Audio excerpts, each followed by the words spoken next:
Hello everyone, and welcome to part 2 of our key personas video. Our last video went over personas that were crucial to late game team building, especially if you don't have any Repression Metal 4 personas, but with Shiva, Vishnu, and Sandalphon being added in patch 2.5, I've decided that we're going to make the rounds and review Repression Metal 4 personas, as well as some team-specific personas we didn't get into last time. We'll be looking at 9 new personas today, as well as reviewing one once more. Think of this video less as focusing on key personas like the first time, and more on showing you why some of these personas are so valuable that they're in such a limited currency shop. We'll be covering the rest of the Repression Metal 4 personas that we haven't covered already, and we're going to return to one that I covered in our last video, Alice, who I felt like I didn't do super great coverage on just because of the theme of that video. So now we're going to get into her purpose on the Curse team. So without further ado, we're going to start with Alice. In our last video, I sort of breezed over Alice, referring to her more as a stat booster than anything else. While she can be used this way, she has a great use on the Curse team. Her trait, Undying Curse, increases foes' curse damage taken. When allies use curse skills, her ailment accuracy and attack both go up for 2 turns. This specific effect is important because of how her signature skill works. Her signature skill is called Die For Me, and honestly, it's one of the most unique skills in the game. Despite being a curse move, it does 0 HP damage, instead causing curse damage taken to go up. It also has a chance to kill enemies under a certain HP amount, usually about half. This can be used for some Velvet Trials cheese, but it really isn't the main factor why we use her for the curse team in competitive modes. The amount of damage taken from her signature skill depends on Alice's ailment accuracy, which is where her passive stacking comes into play. Essentially, Alice works great on almost any curse rotation, and despite her niche use with her skill, she's a lock-in for most Joker teams. Before the video completely moves over to the Repression Metal 4 personas, I wanted to talk about one more persona under rank 7 that has great use.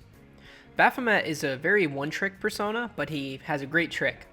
His trait and signature skill are both pretty solid, especially for a persona that isn't tier 7 or 8. His trait makes it so that when we deal skill damage to a burning foe, all foes' fire damage taken is increased by 29%. We'll get back to this later. His signature skill is called Red Hot, dealing fire damage to all foes, but always inflicting burn on a main target. This is a nice thing to have for the fire team because Kyoshi and On want all foes to remain on fire. You could start with Red Hot and then use Kyoshi's Ring of Fire to spread damage to all foes on turn 1, but that's just an example. Baphomet is great for keeping burn uptime high, but there's just one more interesting thing you can do with him. His passive mentions doing damage to a burning foe to get the fire team damage increase. What's interesting is this doesn't have to be inflicted with his signature fire skill. This means you can put accuracy boost on him and go for Windswept with a skill like Magarula to inflict yet another element for free. Outside of those, you definitely want attack boosting skills on him or burn boost, since when he's being used, he's almost always attacking. King Frost is our first Repression Metal 4 persona, and unfortunately, he already hasn't aged the best. His signature skill, Tundra's Judgment, increases main target defense by up to 25% and increases ice damage by up to 15% for 2 turns. His signature skill is called Snow King's Protection and synergizes with his passive by granting a shield to the party and increasing defense. King Frost is a clear investment into the ice team and isn't exactly bad, but definitely gets pigeonholed into only being used on one team for one specific thing. His shielding capabilities are pretty nice, but Yukimi and Cherish are just much better at it, especially for Yusuke. The passive is great, but for every turn you're shielding, you're losing opportunities to buff things like crit rate on Yusuke, and he comes with some great skills and really doesn't need any passives. That's one positive thing. Things like shield boost won't help Yusuke much since his passives are based on total amounts of shields added, not amount of shield added, if that makes sense. Personally, I think King Frost isn't the greatest investment, especially right now. For team-specific personas, we tried to look for ones that fit well into Wonder's rotation, have good variety on multiple teams, or have a significant impact on damage. As we move forward, I'll be mentioning a defense buffer that's a little better than King Frost. Before we continue with some more meta personas, we're going to review 2 Repression Metal 4 personas that don't see a ton of use. The first of the 2 is Lilith, a spread DPS persona. Her trait is called Allure of the Night, and it's entirely wonder focused. When she uses Ice, Wind, or Curse skills, the damage is increased on those skills and buffs Wonder's damage resistance. Also, after using one of her elemental skills, her signature skill, Killer Allure, deals a bonus hit of elemental damage, which is based on the last element you used with her. That's why she comes with 3 elemental skills. This bonus has a higher pierce rate and higher scaling damage as well. She's a very interesting persona, but unfortunately there isn't really a place for her use right now. Once again, making Wonder a DPS, there's a persona that has way better mileage in this aspect. It could be possible down the road that she has some sort of application, but for now, I would recommend pretty heavily against spending medals on her. If you already have her, then generic attack boosting skills should be a good fit. Melchizedek is a multi-target blessed persona with an interesting history. Generally, he's not considered a great value persona for the blessed team, but due to a bug, his passive was accidentally really good for a single patch. Let's explain his trait first. When he uses a skill, he increases blessed damage per blessing on the party with a max of 8 blessings. This effect is only shared for 50% for other allies.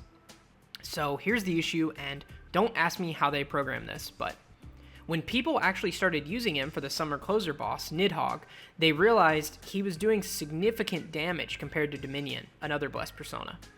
After seeing this, someone decided to overclock him and realized he was actually doing worse when he was overclocked. Apparently, his values were input incorrectly, and every bless stack was giving 15% instead of 1.5% per stack. This means bless teams were getting 120% bless mult, and people that invested heavily in him were doing less damage. He was pretty unavoidable for this patch, so everyone had to buy him, but thankfully, after this patch, the devs not only patched him, but also refunded the amount of Repression medals you spent on him. And they gave everyone else Repression Medal 4s as compensation, since they kind of accidentally manipulated the SOS placements by making him really good. I personally got a refund on my purchase of his unduped form.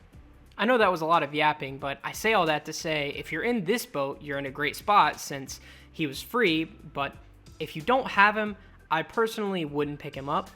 He was really good on accident, and in his normal A0 form, he only outperforms Dominion by a minimal amount, and Dominion's free, so if you do use him in the future, because he's so attack focused, Battle Acumen goes great on him, as well as Apt Pupil, Bless Boost, the normal attack skills that you would expect to put on a persona like this. Chernobog is a physical focused persona with a priority on the Mesa team. He decreases ailment resistance and defense by up to 15% for 2 turns. It increases physical damage taken by 1 stack for every 3 hits of physical damage, which stacks up to 3 times. Despite this wordy passive, Chernobog is fairly straightforward. His main goal is to use his signature skill, Verdict of Agony, which hits an enemy 3 times and inflicts his passive each time you use it. He has a chance to inflict fear, but competitively, it's not really relevant. Chernobog sort of fits into the specific niche that I mentioned King Frost did, but he offers a lot more bang for his buck. For one thing, he easily refreshes the Mesa team weapon, Eye of Obsequies. His signature move can be used to generate stacks for Phoebe, and it just generally fits in a good Mesa rotation. Mesa is also a pretty big damage dealer right now in his ball fight, so anything you can do to make him better is nice. Once again, I'd say Chernobog is an optional pickup, but is a really solid addition to Mesa's team. Once again, attack skills go great on him, since if he's acting, he's attacking. Since he's usually used first, Agility Master can go on him as well, but that's kind of up to you. I grabbed him, but I'm also a big fan of the Mesa team if you've watched our other videos, and I wanted to do more damage with Mesa, so naturally I recommend him, but I can also see not picking him up as well. Our last Repression Medal 4 persona is Bishamonten, and he's our first major relevant DPS persona that is definitely worth purchasing. This guy gives a huge boost to the nuke team, and most people who've been playing for a while already have him maxed out. His passive's a little misleading, so I'll show it, but I'll explain it a bit better than the game does. When you use a skill on a foe, he increases nuke damage taken. If the enemy has at least 3 ailments, that's the conditional on it. This effect needs to be refreshed every 2 turns. At max dupe, part of this effect will affect other enemies, so it kind of bleeds onto others. You can view his signature skill as part 2 of his passive, which deals single target nuke damage. The passive effect of the move buffs skill damage, but more importantly, increases nuke ally damage for 2 turns. This means Bishamonten is increasing Vino and Queen's damage, and increasing enemy damage taken for 2 turns when he makes one move. Also, to increase his flexibility, you can give him something like Racunda and inflict it on an enemy, which will still refresh his passive, even without using the signature skill. This is relevant because single target buffs and debuffs last for 3 turns, so you can debuff an enemy, use his attack move on the last turn, and throw in a different skill between those two. For the nuke team, I would categorize Bishamonten as essential. For a persona that's locked to one team, he's as good as it gets. Even down the line, Queen's power creep unit can use him as well, not to as great of effect, but the fact that he remains usable even that long speaks to how worth building he is. Once again, for passives, you can focus on our normal attack buffing passives. I also think Racunda is a great skill for him to have. It has some pretty great setups, and debuffs go a long way against Makoto's bosses. Yoshitsune is our first Repression Metal 4 Tier 8 persona, which means he comes with a price increase of 100, totaling 400 for each copy. He's very interesting since he's the best DPS persona for Wonder we have right now, and actually pretty cool for general use, having the classic Hasao Tobi. If you're not familiar with the other Persona or SMT games, this skill is always pretty good, and they did not disappoint with this game. Yoshitsune's passive is called Victory Foretold, and increases Wonder's crit molt. He starts with 4 Gorilla stacks, and when dealing damage with Hasao Tobi, he has a chance to continue gaining stacks of this buff. For each Gorilla stack, he increases attack by roughly 10%, and at max stack, he gets an additional bonus 30% crit rate buff, which is insane. Unfortunately, his release was timed a bit poorly, presumably because of the difference in Nightmare Gateway on global versus the CN timing. Mara's first appearance was earlier than normal, and this meant we didn't have Yoshitsune yet.